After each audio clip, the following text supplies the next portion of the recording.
OBC आरक्षण की बात इस कदर निकली है तो दूर तलक जाएगी ही, और बीच में जितने भी पड़ाव आएंगे उनका भी जिक्र होगा, उन पर वाद होगा, विवाद होगा, विमर्श होगा, मंथन होगा और बहस भी होगी, तभी तो कोई ठोस नतीजा निकल सकेगा। लिहाजा ओबीसी वर्ग की तरफ से उन्हें 27% आरक्षण देने और अनारक्षित वर्ग की ओर से ओबीसी को 27% आरक्षण नहीं देने की मांग के बीच एक नई चर्चा तेज हो गई है। वो है आर्थिक रूप से कमजोर वर्ग यानी ईडब्ल्यूएस के 10% आरक्षण की चर्चा।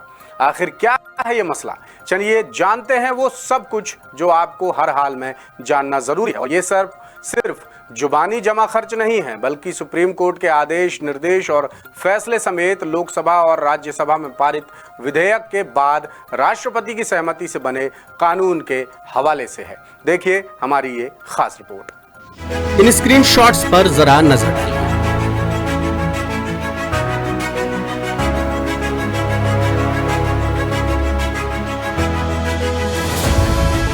सुप्रीम कोर्ट में चल रही ओबीसी आरक्षण की सुनवाई और मध्य प्रदेश में 27% ओबीसी आरक्षण लागू करने की मांग के बीच आर्थिक रूप से कमजोर वर्ग यानी ईडब्ल्यूएस आरक्षण की चर्चा बड़ी तेजी से हो रही है। कई लोग कह रहे हैं कि ईडब्ल्यूएस आरक्षण खत्म होना चाहिए क्योंकि ये असंवैधानिक है। वहीं इंदिरा साहनी केस के अधिकतम 50% आरक्षण सीमा तोड़ने का जिम्मेदार भी ईडब्ल्यूएस आरक्षण को माना जा रहा है। इसे सुदामा कोटा बताकर आरक्षित वर्ग खूब विरोध कर रहा है। ओबीसी वर्ग का कहना है कि जब देश में 10% ईडब्ल्यूएस आरक्षण लागू होने के साथ ही अधिकतम 50% आरक्षण की सीमा टूट चुकी है तो ओबीसी को 27% आरक्षण देने में क्या हर्ज है। मगर क्या असल मुद्दा सिर्फ यही है कि ओबीसी को 27% आरक्षण मिलना चाहिए?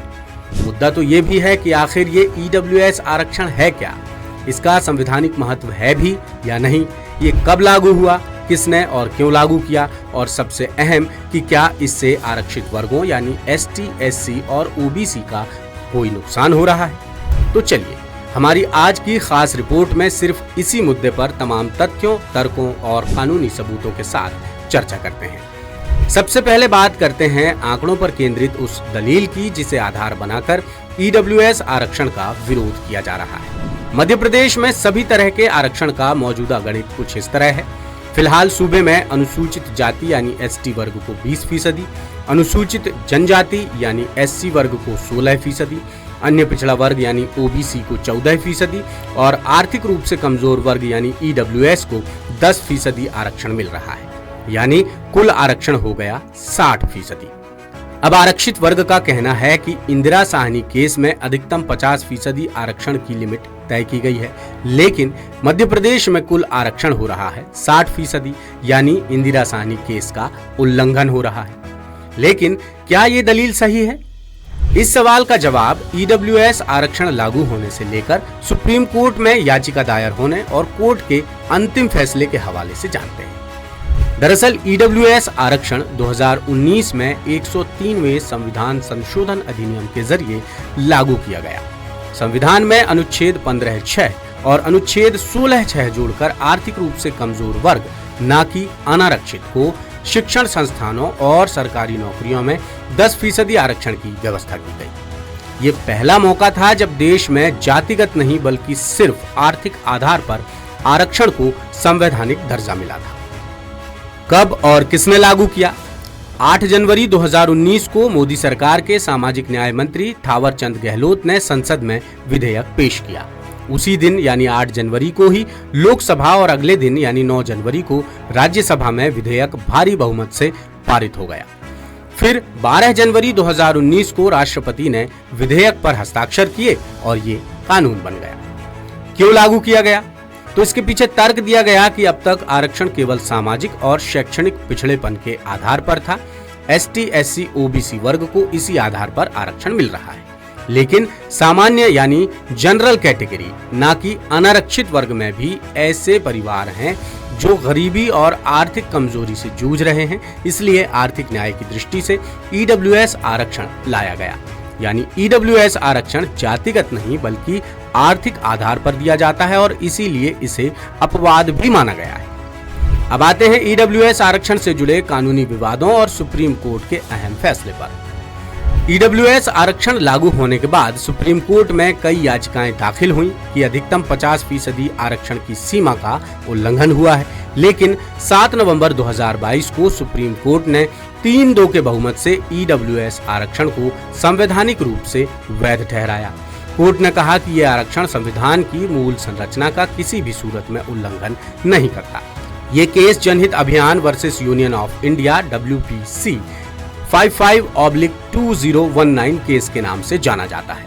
इस पर सुप्रीम कोर्ट की 5 सदस्यीय संविधान पीठ ने सुनवाई की और 3-2 के बहुमत से पूरी तरह ईडब्ल्यूएस आरक्षण को संवैधानिक ठहराया, जो सामान्य वर्ग न कि अनारक्षित वर्ग के आर्थिक रूप से कमजोर लोगों को 10% आरक्षण देता है।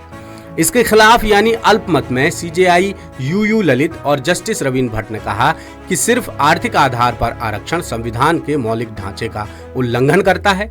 इसके खिलाफ यानी अल्पमत में सीजेआई यूयू ललित और जस्टिस रवीन्द्र भट्ट ने कहा कि सिर्फ आर्थिक आधार पर आरक्षण संविधान के मौलिक ढांचे का उल्लंघन करता है और इससे SC, ST, OBC को बाहर करना असंवैधानिक है। लेकिन पक्ष यानी बहुमत में जस्टिस दिनेश माहेश्वरी, जस्टिस बेला M त्रिवेदी और जस्टिस JB पारदीवाला ने माना कि ईडब्ल्यूएस आरक्षण सामाजिक और आर्थिक असमानता को दूर करने का एक वैध साधन है और मौजूदा आरक्षण यानी SC, ST, OBC आरक्षण को बाधित नहीं करता। इस तरह 3-2 के बहुमत से सुप्रीम कोर्ट ने ईडब्ल्यूएस आरक्षण को संवैधानिक ठहराया।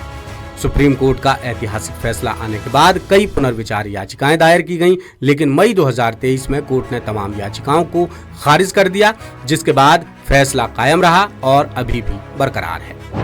यानी न्यायपालिका के मुताबिक ईडब्ल्यूएस आरक्षण संवैधानिक है और ये ST, SC, OBC आरक्षण को किसी तरह बाधित नहीं करता। अब सुप्रीम कोर्ट के ही फैसलों के आधार पर कुछ अहम तथ्यों पर नजर डालते हैं और बताते हैं कि आखिर ईडब्ल्यूएस आरक्षण ST, SC, OBC आरक्षण को क्यों बाधित नहीं करता। दरअसल इंदिरा साहनी केस के जजमेंट के मुताबिक आरक्षण की अधिकतम 50% सीमा आर्टिकल 15(4) और 16(4) के तहत लागू है, जिसमें ST, SC, OBC को आरक्षण मिलता है, जबकि ईडब्ल्यूएस आरक्षण आर्टिकल 15(4) या 16(4) के तहत नहीं बल्कि आर्टिकल 15(6) और 16(6) के तहत दिया गया है। यानी SC, ST, OBC आरक्षण का 50% दायरा अभी भी बरकरार है।